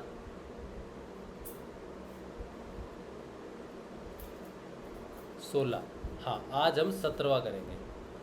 17वां जो है सूत्र है, इसमें कहते हैं, पहले मैं 16 जो नंबर था उसको मैं थोड़ा रिपीट कर देता हूँ कि वो क्या था। 16 नंबर में वो कहते हैं, अच्छा 16 और 15 वाला जो है ना, ये यहाँ पे धूमिल है थोड़ा सा, मैं बुक से देख लेते हैं। अर्थ समझ आ जाता पर सूत्र याद नहीं होते। कोई बात नहीं बेटा, कोई बात नहीं, मुझे भी याद नहीं होते। मेरी देखो संस्कृत कितनी टेढ़ी मेढ़ी है, लेकिन उससे फ़र्क नहीं पड़ता, ठीक है। ऐसे तो मुझे फ्रेंच भी नहीं आती, कोई कहे तुम्हें फ्रेंच नहीं आती तो उसका क्या है, भाषा से फ़र्क नहीं, शब्दों से फ़र्क नहीं पड़ता, ज्ञान से पड़ता। अच्छा सुनो, मैं 15वां सूत्र 16वां सूत्र रिपीट कर रहा हूँ। हालांकि आज हमने 17वां सूत्र करना था, लेकिन उससे पहले क्योंकि हमने अभी जो बात की है वो हमारी आज की बात शुरू होती है 13वें सूत्र से, जहाँ पर हमने बात की थी कि 12वें सूत्र से एक्चुअली, कि उन्होंने कहा कि अभ्यास वैराग्याभ्यम तन्निरोधः, यानी कि चित्त वृत्तियों का निरोध अभ्यास और वैराग्य से होता है। ये 12वां सूत्र था। हमने अभी अभ्यास की बात की कि सुबह और शाम मेडिटेशन करना अभ्यास है, एक ही जगह पे मन को केंद्रित करना, मन को वैराग्य में लाने की एक प्रक्रिया है। यही उन्होंने 12वें सूत्र में कहा है, ठीक है। 13वें सूत्र में उन्होंने कहा था तत्र स्थितो यत्रो अभ्यासः। इसका अर्थ है कि उन दोनों में से स्थिरता के लिए जो प्रयत्न करना है वह अभ्यास है। तो उन्होंने कहा है कि अभ्यास ही वो नियम है जिसको करने से हम वैराग्य को प्रकट कर सकते हैं, या एक ही स्थिति में उसको ला सकते हैं बार बार, ठीक है। तो वो कहते हैं मन जो है वो स्वभाव से चंचल है, तो किसी एक ध्येय पर, एक किसी केंद्र पर उसको हम लगाते हैं बार बार, जैसे हम गुरुदेव का बार बार ध्यान करते हैं, ठीक है। तो वही बात इन्होंने कही है 13वें सूत्र में। 14वें सूत्र में ये कहते हैं कि स तु दीर्घ काल नैरंतर्य सत्कारा अस्वेति दृढ़ भूमि, यानी कि परंतु वह, यानी कि अभ्यास से बहुत काल तक, यानी कि बार बार अगर हम अभ्यास करें निरंतर लगातार, तो आदर पूर्वक संगोपांग सेवन किया जाने पर दृढ़ अवस्था वाला होता है। यानी कि बार बार अगर हम अभ्यास करें तो हमारा ध्यान एक ही जगह केंद्रित होने में पक्का हो जाता है, यानी कि पक्का ध्यान लगना शुरू हो जाता है। यानी कि हम कहीं भी रहेंगे 6:30 बजे तो हमारा ध्यान अपने आप लगना शुरू हो जाता है, क्योंकि वो मन अपने आप वो स्थिति बन जाती है।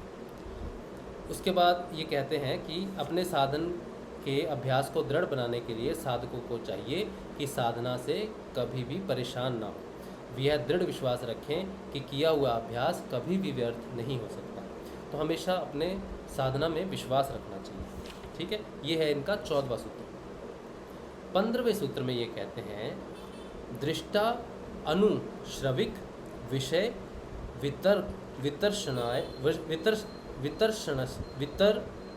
वितर्षणस्य वशीकार संज्ञा। मैं इसको फिर से पढ़ देता हूँ एक बार।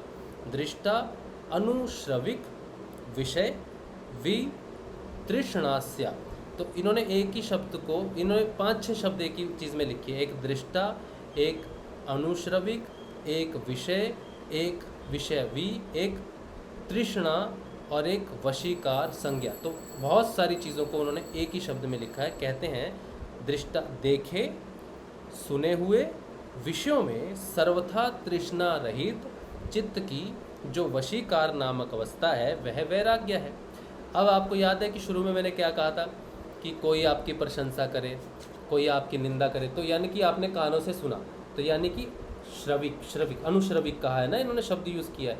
तो सुने हुए विषयों से भी हमारी चाहत बढ़ने लग जाए, अगर कि हाँ मैंने सुना, मुझे बार बार कोई अच्छा कहे, बार बार मेरी प्रशंसा हो, या मैं अच्छा हूँ, रोज़ मुझे सुनने में मिले, तो ये रोक लेती है। लेकिन अगर इसमें तृष्णा रहित हो जाना, यानी कि उसकी प्यास नहीं है कि कोई मुझे क्या कहता उससे कोई फ़र्क नहीं पड़ता, कोई अच्छा कहे या बुरा कहे मुझे उससे फ़र्क नहीं पड़ता, जब ऐसी अवस्था प्रकट हो जाती है तो वो कहते हैं कि इस अवस्था को कहते हैं वैराग्य। ये इन्होंने 15वें सूत्र में साफ लिखा है कि देख के अगर किसी चीज़ में हम डूबे नहीं, या सुनी हुई चीज़ों से हम प्रभावित ना हो, तो हमारी अवस्था वैराग्य की अवस्था है। 16वें सूत्र में इन्होंने कहा है तत्परम पुरुष ख्यातेर गुण वै तृष्णयम। कहते हैं कि पुरुष के ज्ञान से, पुरुष का अर्थ है आत्मा, चेतना या आत्मा, वो तत्व जो है, ठीक है, चेतन तत्व जिसे कहते हैं, आत्मा लेके चलो उसको। तो कहते हैं कि पुरुष के ज्ञान से जो प्रकृति के गुणों में तृष्णा का सर्वथा अभाव हो जाना है वह परम वैराग्य है। बेटा देखो जो है इन्होंने, मैं इसको थोड़ा सा पढ़ देता हूँ, फिर मैं अब थोड़ा सा एक्सप्लेन भी करूँगा आपको। पहले बतलाए हुए चित्त की वशीकार संज्ञा रूप वैराग्य से जब साधक की विषय कामना का अभाव हो जाता है और उसके चित्त का प्रभाव समान भाव से अपने ध्याय के अनुभव में एकाग्र हो जाता है, उसके बाद समाधि परिपक्व होने पर प्रकृति और पुरुष विषयक विवेक ज्ञान प्रकट होता है।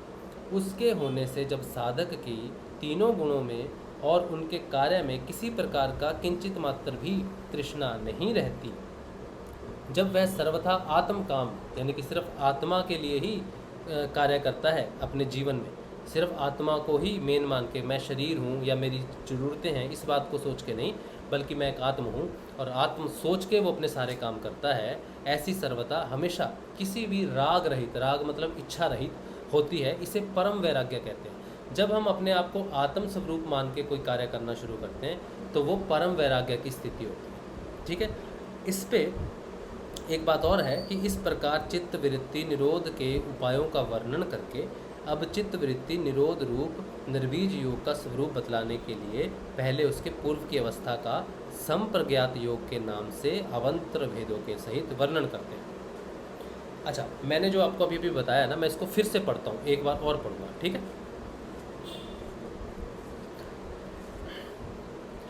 देखो बेटा, देखे और सुने हुए विषयों में सर्वथा तृष्णा रहित चित्त को वशीकार नामक अवस्था और वशीकार वैराग्य कहा है। यानी कि जो हमने वश में किया है, हम जानते हैं हमने उसको वश में किया हुआ है, तो वो वैराग्य है। यानी कि वो वश में की हुई चीज़ है। मतलब मैंने सोचा कि एक हमारा पेट है, हमारा डॉग पेट है, तो हमने उसको चेन बांधी हुई है और हमने उसको पकड़ा हुआ है, ठीक है, बांधा हुआ है, तो हमने उसको वश में किया हुआ है अपने। इसी तरह से पहली स्थिति जो है मन की, वो वश वाली है। ठीक है, हम उस चीज़ का हमें जानकारी है कि हम ये गलत है, ये सही है, या इस चीज़ को ऐसे लेना चाहिए, तो इसको वशीकर वैराग्य कहते हैं। ठीक है, ये यहाँ की स्थिति है। ठीक है, हमने रोका हुआ है मन को अभ्यास के दौरान कि हमने ध्यान करना है, हमने इन चीज़ में नहीं पढ़ना या उस चीज़ में नहीं पढ़ना, तो ये हमारा अभ्यास है। इस अभ्यास से वैराग्य प्रकट हुआ। ठीक है, ये प्रथम स्थिति है। दूसरी चीज़ जो है वो तो वो कहते हैं कि इंद्रियों ने जिनका भोग किया है, उनसे हुए क्षणिक आनंद की अनुभूति से उस विषय को बार बार भोगने की तृष्णा का अर्थ है मतलब इच्छा पैदा होती है, तथा इंद्रियों द्वारा भोगे गए विषयों के अलावा जिन विषयों के बारे में केवल मात्र सुना है कि वे आनंद देने वाले हैं, जैसे हमारी तारीफ या हमारी प्रशंसा, उनसे भी तृष्णा बढ़ जाती है। यह तृष्णा देखने पढ़ने से भी बढ़ती है, चाहे किसी ने इसका प्रत्यक्ष अनुभव ना किया। तो कोई अगर कह भी दे कि आप विशेष हो या कुछ भी है जो हमने बातें की हैं, उससे भी मैं देखो बेटा, पतंजलि योग में जो आपको बताया गया है वो एक विषय के रूप में बताया गया है। मतलब उन्होंने कहा है किसी खाने पीने की हो सकती है, कोई सुंदर वस्तु हो सकती है, उसको तृष्णा का विषय माना गया। लेकिन मैं आपको योग में आने वाली कठिनाई के हिसाब से बता रहा हूँ। इसमें जो शब्द यूज़ किए हैं ये विषयों के लिए यूज़ किए गए हैं। वो तो आसान है समझने, लेकिन मैं आपको जिस विषय के हिसाब से समझा रहा हूँ वो आपकी साधना का विषय है, जो आपको रोकेंगे, ज़्यादा परेशान करेंगे, सालों तक रोक सकते हैं। हमें आज कोई चीज़ अच्छी लगती है, 10 साल बाद वो अच्छी नहीं लगेगी, तो उसमें वैसे भी तृष्णा प्रकट हो जाएगी, वैसे ही उसमें वैराग्य प्रकट हो जाएगा। लेकिन कुछ चीज़ें ऐसी होती हैं जो समय से बाहर होती हैं, जैसे हमारी तारीफ, बचपन में भी हमें अपनी तारीफ अच्छी लगती है, जवानी में भी अच्छी लगती है, बुढ़ापे में तो कुछ ज़्यादा अच्छी लगने लग जाती है। ठीक है, तो हम उन चीज़ों का उदाहरण लेंगे जो साधना में अविरोध हमेशा कभी भी किसी भी जगह प्रकट कर सकती है। ठीक है, अच्छा, उसके बाद इसको हम आगे बढ़ जाते हैं। ये हो गया, मेरे ख्याल से आपको समझ आ ही गया होगा। उसके बाद 16वां सूत्र मैंने कर दिया कि पुरुष के ज्ञान से, आत्मज्ञान होने से प्रकृति के गुणों में तृष्णा का सर्वथा अभाव हो जाना परम वैराग्य है, हमेशा के लिए उसका हो जाना। इसको मैं हिंदी में एक बार पढ़ देता हूँ बेटा। उपरयुक्त सूत्र में वर्णित वैराग्य सामान्य है, ऊपरी है, मतलब कि जो नॉर्मल वैराग्य है, जिसे वशीकर वैराग्य कहते हैं, वो ऊपरी वैराग्य है। इसमें तृष्णा का अभाव तो हो जाता है, इच्छाओं का अभाव तो हो जाता है, किंतु चित्त की वृत्तियाँ जीवित रहती हैं, जिससे वह पुनः भोगों की ओर जा सकती है। इस सूत्र में वैराग्य की सर्वोच्च स्थिति को बताया गया है, जिसमें आत्मज्ञान हो जाने पर प्रकृति के गुणों में भी तृष्णा का सर्वथा अभाव हो जाता है। वशीकर वैराग्य होने पर प्रकृति के गुणों का जो बीज विद्यमान था उसका भी आत्मज्ञान होने पर नाश हो जाता है। इसलिए तृष्णा के बीज का ही नष्ट हो जाने से फिर उसका पुनः उदय संभव नहीं है। एक तो हमें पता है कि हमें इस चीज़ को कंट्रोल करना है, हमें अपनी प्रशंसा को सुनना है और उसको इग्नोर करना है ना, कहा था ना मैंने, ये वैराग्य है, वशीकर वैराग्य है। लेकिन एक स्थिति ऐसी होती है कि कोई तारीफ करे या निंदा करे, कुछ भी करता रहे, आपको उसको इग्नोर करने की ज़रूरत नहीं पड़ती। आप क्या कहते हो, जैसी प्रभु की इच्छा, उसमें आपको कुछ नहीं करना। अब आपको अपने आप को कंट्रोल नहीं करना। अब आपको ये नहीं बताना कि उसने जो देखा है, सोचा है, समझा है, वो मैं हूँ कि मैं नहीं हूँ, मैं नहीं हूँ, मैं वो नहीं हूँ। अब ये सोचना ही नहीं।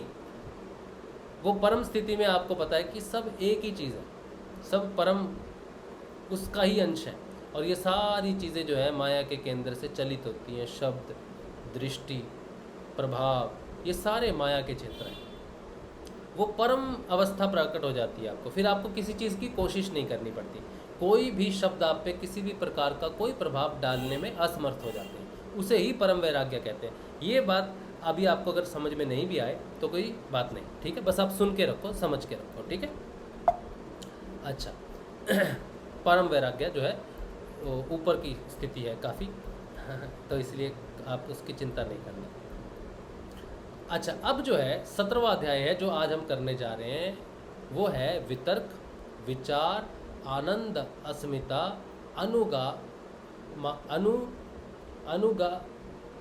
अनुगमात्म संप्रज्ञात। इसका अर्थ है वितर्क, विचार, आनंद और अस्मिता अनुगत, ठीक है। इन्होंने लिखा है अनुगमात संप्रज्ञातः, संस्कृत में लिखा है, तो हिंदी में इसे कहेंगे एक संप्रज्ञात योग होता है। योग का अर्थ ही समाधि होता है, किसी चीज़ का मिलन ही उसके साथ सम होना, आधे आधे हो जाना है। संप्रज्ञात योग का अर्थ ही समाधि है, संप्रज्ञात समाधि इसे कहते हैं। सम का अर्थ है समान, प्रज्ञा का अर्थ है ज्ञान, अज्ञात किसी चीज़ का प्राप्त हो जाना, योग का मतलब उस चीज़ में मिल जाना। तो इन्होंने 17वें अध्याय में एक समाधि का वर्णन किया है, एक योग का वर्णन किया है जिसे संप्रज्ञात योग कहते हैं। ये जो बेटा संप्रज्ञात योग है, इससे पहले 4 छोटी छोटी समाधियाँ लगती हैं, ठीक है। एक का नाम है वितर्क अनुगत समाधि, एक का नाम है विचार अनुगत समाधि, एक का नाम है आनंद अनुगत समाधि, एक का नाम है अस्मिता अनुगत समाधि, ठीक है। अनुगत का अर्थ है उस चीज़ से पार चले जाना, ठीक है, उस चीज़ से आगे निकल जाना। वितर्क से आगे निकल जाए, ठीक है, जिसके मन में वितर्क ना हो किसी चीज़ के लिए। वितर्क का अर्थ होता है उसने तर्क दिया, तुम उसे वितर्क कर रहे हो, बहस कर रहे हो, ये कर रहे हो, वो कर रहे हो, ठीक है। जब ज्ञान प्रकट हो जाए किसी वस्तु का तो उस पर वितर्क नहीं होता, ठीक है। फिर इसी तरह से विचार होते हैं, विचारों से भी आप आगे निकल जाते हो, विचार शून्य अवस्था आनी शुरू हो जाती है। विचार शून्य और वितर्क शून्य हो जाओ तो आनंद की अनुभूति होती है। आनंद में भी अभिमान रहता है, आनंद में अभिमान रहता है कि मैं आनंद में हूँ, ये अभिमान है। और ये अभिमान किसके कारण होता है? अविद्या के कारण होता है। जब अविद्या से भी आगे निकल जाओ, यानी कि अहंकार से भी मुक्त हो जाओ, तब आपको ज्ञान की प्राप्ति होती है बेटा। संप्रज्ञात योग का अर्थ मैं आपको सिंपल शब्दों में बताऊं कि अध्यात्म ज्ञान की प्राप्ति होगी आपको। 17वें सूत्र में उन्होंने कहा है कि आपको ऐसा योग होगा जिसमें आपको ज्ञान की प्राप्ति होगी। लेकिन ज्ञान वहीं पर है जहाँ पर सत्य है। सत्य के बिना, यानी कि सम का अर्थ है समान भाव का अर्थ है सत्य का प्रकट होना। जैसे एक तराजू है आपके पास, ठीक है। अब सोचो कि 1 किलो भार नापना है, तो एक तरफ 1 किलो का पत्थर रख दिया, दूसरी तरफ 990 ग्राम चावल रख दिया। अब उसमें अगर वो दिखाए कि बैलेंस है, क्योंकि वो थोड़ा घोटाला किया हुआ है, तो बैलेंस दिखाए, तो अब ये जो ज्ञान प्रकट हुआ है कि ये दोनों समान है, ये ज्ञान सही है या गलत है? ये गलत है, क्योंकि इधर 1 किलो का बट्टा है और उधर 990 ग्राम चावल है, क्योंकि वो थोड़ा सा हाथ से या किसी चीज़ से उसको मैन्युपुलेट किया गया, उसको सम नहीं किया गया। तो हमें जो ज्ञान प्रकट हुआ है चावल 1 किलो है वो गलत है, वो 1 किलो है ही नहीं। तो हमें अंदर का जो ज्ञान है, आत्मा जो ज्ञान है, वो हमें तब प्रकट होता है जब हम सारी वस्तुओं में समभाव रखते हैं। ठीक है, जब हमारे अंदर, जब हम कोई बात करें तो हम किसी की पार्शियलिटी से बात ना करें, हम किसी के पार्शियल होकर बात ना करें, हम सही बात करें जो सही बात है। जब हमारा ऐसा व्यवहार बन जाए कि हम अपनी तरफ झुका के बात ना करें या अपने प्रिय लोगों की तरफ झुका के बात ना करें, बल्कि सम बात करें, जो सम है, जो सही है, वो अपने आप को विशेषता देने के लिए, अपने आप को महान बनाने के लिए या अपने आप को सही साबित करने के लिए दुनिया में कोई काम नहीं करते। जो सही है वही बात करते हैं। मैं सही हूँ कि गलत हूँ वो अलग मैटर है, लेकिन जो बात हो रही है वहाँ पे सिर्फ सही बात होगी। अगर कोई कहे कि तुमने गलती की है, जी की है।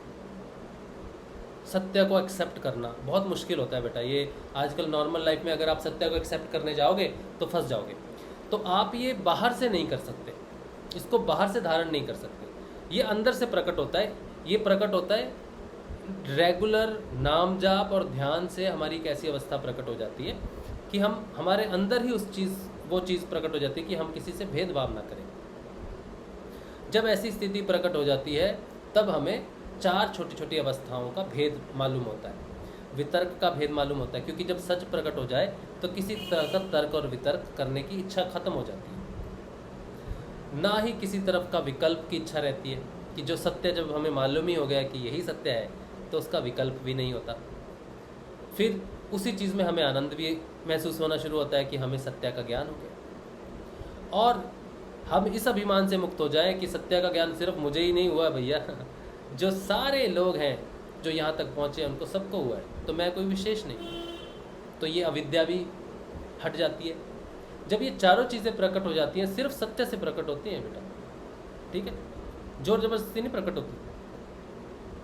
तो जब समभाव से ये ज्ञान प्रकट हो जाए इन चारों चीज़ों का कि अविद्या क्या है, आनंद क्या है, वितर्क क्या है, विकल्प क्या है, देखी हुई सुनी चीज़ों में विश्वास करके अपने सही ज्ञान का अंदर से प्रकट होना, ठीक है, और अपनी विद्या को यूज़ करना, ना कि अविद्या को, बाहर की पढ़ी हुई विद्या के हिसाब से नहीं कि मैंने साइकोलॉजी की पढ़ाई की है तो मैं जानता हूँ कि ये सब क्या चल रहा है तुम्हारा, बल्कि उस परमात्मा की पैरासाइकोलॉजी को समझ के कि जो भी होता है उसकी इच्छा से होता है, ठीक है, मेरी समझ से बाहर है कि गुरुदेव का जो योग है मैं इसे पूर्ण रूप से जानता नहीं, तो मैं उस पर कोई टिप्पणी नहीं कर सकता, ठीक है। तो अपनी सोच से, अपनी पढ़ी हुई विद्या, बाहर की ग्रहण की हुई विद्या से ऊपर उठने की बात है। जब ये चारों चीज़ें प्रकट हो जाती हैं तब आध्यात्मिक ज्ञान की प्राप्ति होती है। यही वो ज्ञान है जिससे आपको इस बुक को पढ़ने से पहले, सोचो आपने ये बुक पढ़ी, आपने इसके 4 सूत्र पढ़ लिए और इसकी व्याख्या पढ़ ली, आपको सिर्फ आपने पढ़ी, आपको इसका ज्ञान प्राप्त नहीं हुआ, अब आपने इसको रख दिया, ठीक है। अब आप ध्यान में बैठे हो, ध्यान में आपको ज्ञान प्राप्त होगा, और जब ज्ञान प्राप्त पूरा हो जाएगा, पूरा डाउनलोड हो जाएगा, फिर आपको याद आएगा कि वो उसमें जो लिखा है वो तो ये है। तो जो साधक होता है उसको 2 तरह से ज्ञान प्राप्त होता है। एक तो ज्ञान अपने अनुभव से प्राप्त हो जाता है, लेकिन उसको उसके शब्दों में कई बार व्याख्या मालूम नहीं होती, तब उसे किताबों का सहारा लेना पड़ता है, और किताबों का सहारा वो लेता नहीं, उसके सामने सम्मुख वो किताब अपने आप चली आती है, वो अपने आप उस किताब तक पहुंच जाएगा, या किताब वो स्वयं उसके तक पहुंच जाएगी जो उसको अनुभव होगा। ये साधक की बात कह रहा हूँ कि पूरी प्रकृति जो है वो साधक की मदद करती है कि इसको ये अनुभव हो गया है, ये ज्ञान के मार्ग पे है, ये सत्य के मार्ग पे है, इसको ये बुक चाहिए। तो गुरुदेव की इच्छा से आपके जीवन में वो बुक आ जाएगी, वो शब्द आ जाएंगे, वो वीडियोज़ आ जाएंगे, वो सेशंस आ जाएंगे, वो लोग आ जाएंगे जो आपको आपके हुए अनुभव का ज्ञान करवा देंगे। तो ज्ञानी पहले ज्ञान भी प्राप्त कर लेता है और फिर उसके बाद वो शब्द रूप में प्रस्तुत हो जाती है, या फिर कहीं उसने शब्द सुन लिए तो उसको उसका ज्ञान स्वतः प्रकट हो जाता है, वहाँ से पढ़ने के साथ हो ना हो, जैसे ही वो उसको धारण करेगा तो उसका अंदर से ज्ञान प्रकट होगा जो बुक में लिखा नहीं होगा, लेकिन वो शब्द जो हैं वो अपने आप फूट पड़ेंगे, उनका भीतर का जो सही ज्ञान होगा वो प्रकट हो जाएगा। ऐसी अवस्था को संप्रज्ञात योग कहते हैं। हाँ जी। समझ गए संप्रज्ञात योग क्या होता है? ये एक ज्ञान की अवस्था है। आध्यात्मिक ज्ञान की प्राप्ति ऐसे होती है जब सत्य की स्थापना हो जाए, जब संभाव प्रकट हो जाए, ठीक है, तब वो छोटी छोटी समाधियाँ अपने आप लग जाती हैं, उनके लिए अलग अलग समाधियाँ नहीं। फिर आपको जब ज्ञान की प्राप्ति होती है तो पहली बार आपको अध्यात्म का नशा होता है, क्योंकि ज्ञान जो है वो नशा है, ठीक है। इसीलिए एक समय आता है जब आपको ज्ञान से भी मुक्त होना पड़ता है, ठीक है।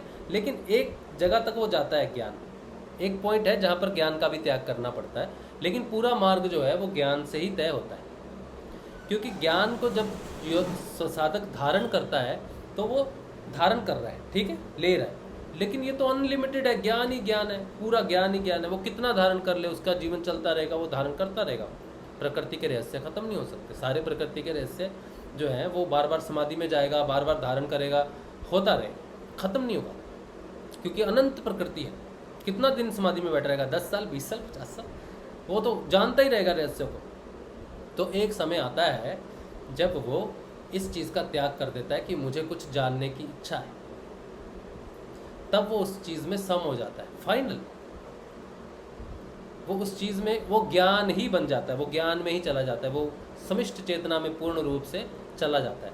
फिर उसको कुछ जानना नहीं, फिर कुछ जानने को रहता नहीं, क्योंकि स्वयं वो उस चीज़ में चला जाता है। अब उसमें कितना समय लगता है वो तो नहीं कह सकते, लेकिन ज्ञान हमें साधना में बहुत मदद करता है, लेकिन अंत पॉइंट तक ज्ञान को भी अलविदा कहना पड़ता है, ठीक है। लेकिन अभी हमें ज्ञान की बड़ी आवश्यकता है, क्योंकि अभी हम बहुत नीचे हैं, ठीक है। अभी हम बहुत कुछ हमें अपनी साधना के बारे में, अपने बारे में जानना है। तो आज का जो मूल स्रोत रहा वो ये रहा कि हम किसी भी बात पे अपने आप को भटकाएं नहीं, ताकि हम सही नतीजे पर पहुँचे, ताकि हमें ज्ञान की प्राप्ति हो, आध्यात्मिक ज्ञान की प्राप्ति हो, ठीक है। तो आज हमने 17 सूत्र 17 तक कर लिए हैं। और हाँ, एक और चीज़ बता देता हूँ मैं आपको, जो मैंने आपको कहा था ना कि इसमें लिखा है, देखो, विचार, वितर्क, विचार, अनंत, अस्मिता, अनंत, अस्मिता, अनुगमात, संप्रज्ञात लिखा है ना, जो इसमें इन्होंने जो इसकी व्याख्या दी है, इसमें इन्होंने लिखा है कि संप्रज्ञात योग के ध्येय पदार्थ 3 माने गए। मतलब संप्रज्ञात योग जो होता है, जो ज्ञान प्राप्त होता है, वो 3 चीज़ों के माध्यम से होता है। पहला है ग्रहण, विषय, दूसरा है ग्रहण, इंद्रियां, और तीसरा है ग्रहिता, यानी कि बुद्धि के साथ, चित्त के साथ मिला हुआ आत्मा। हाँ, तो उन्होंने बोला है कि जब पहले विषयों से हमें इनका ज्ञान हो जाएगा कि ये ज़रूरत नहीं है, तो पहले हमें वितर्क समाधि होती है, ठीक है। फिर हमें अपनी इंद्रियां और इन दोनों पे कंट्रोल हो जाएगा, तो वो विकल्प वाली बात आ जाती है, ठीक है। फिर आनंद प्रकट होता है, और फिर आनंद से भी मुक्त हो जाएंगे तो पुरुष जो है वो पूर्ण रूप से अलग हो जाएगा, ग्रहिता अलग हो जाएगा पूरा, ठीक है। तो हमें अविद्या का भी नाश हो जाएगा। तो उन्होंने 3 चीज़ें बताई हैं कि ये जो ज्ञान हमें प्रकट होता है, ये कैसे प्रकट होता है। कि विषय है, विषय को ग्रहण करने वाली चीज़ है, और कौन पीछे बैठा कर रहा है। अगर वो पीछे से वो अलग हो जाए तो इनकी इच्छाएं नहीं और उसकी ज़रूरत नहीं, डिमांड नहीं, डिमांड ख़त्म, ठीक है। तो ये थोड़ी सी गहरी बात है, अगर समझ नहीं भी आएगी ना तो कि चिंता का विषय नहीं है, धीरे धीरे समझ में आ जाएगी, ठीक है। तो आज के लिए इतना ही। मुझे उम्मीद है कि आपको इसका मूल रूप जो है अपनी साधना में याद रहेगा कि हमें कभी भी अपनी साधना में ना तो निंदा से भटकना है, ना ही प्रशंसा से भटकना है। हम एक साधारण से शिष्य हैं गुरुदेव के, और हमारा काम है साधना करना, ठीक है।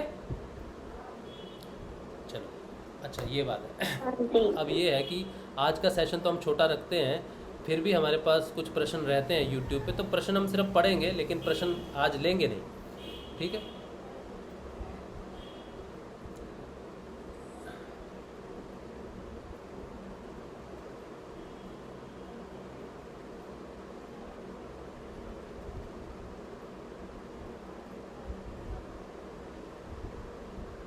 सिमरन रेगराज जी कह रहे हैं कि नहीं, दूसरे हैं, ऑब्लिक वी, जय गुरुदेव। भाई अगर हमें कोई साधक ही पूछते हैं आप अपनी अनुभूति बोलिए, हाँ तो बिल्कुल बोलना चाहिए, आपको अपनी अनुभूति बतानी चाहिए, लेकिन अनुभूति ऐसी हो जिससे आपके जीवन में परिवर्तन आया हो, उस परिवर्तन को बताना चाहिए आपको। अनुभूतियाँ तो हमें कई तरीके की होती हैं, है ना, परिवर्तन बताना चाहिए। अगर किसी ने हमारी तारीफ़ कर दिया हो तो हमारी साधना रुक गई तो क्या करें, आप उससे बाहर निकलना चाहिए। आपको ये समझना चाहिए कि ये तारीफ़ के काबिल सिर्फ गुरुदेव है। अच्छा, बरखा मुरादिया जी कहते हैं कि जय श्री गुरुदेव, जय श्री दादा गुरुदेव। अच्छा ओके, चलिए आज प्रश्न कम है, बहुत अच्छी बात है। बाकी प्रश्न हम संडे को लेंगे, संडे कल का सेशन में जो भी हो सकता है वो करेंगे। आज के लिए इतना ही, और उम्मीद है कि बच्चों को ये चीज़ें समझ में आ रही होगी। अपने बच्चों को ज़रूर ये सेशन दिखाएं और हाँ जी, और जय श्री गुरुदेव। जय श्री गुरुदेव जी। ज़रूर अपने बच्चों को ये सेशन दिखाएं या कोशिश करें कि बच्चों तक ये सेशन पहुँचे, ताकि उन्हें पतंजलि अष्टांग योग की महत्वपूर्णता पता चले। चलिए, जय श्री गुरुदेव, जय श्री दादा गुरुदेव। कल सुबह 6:30 बजे के ध्यान में मन को वापस पकड़ेंगे हम, ठीक है। जय श्री गुरुदेव, जय श्री गुरुदेव, जय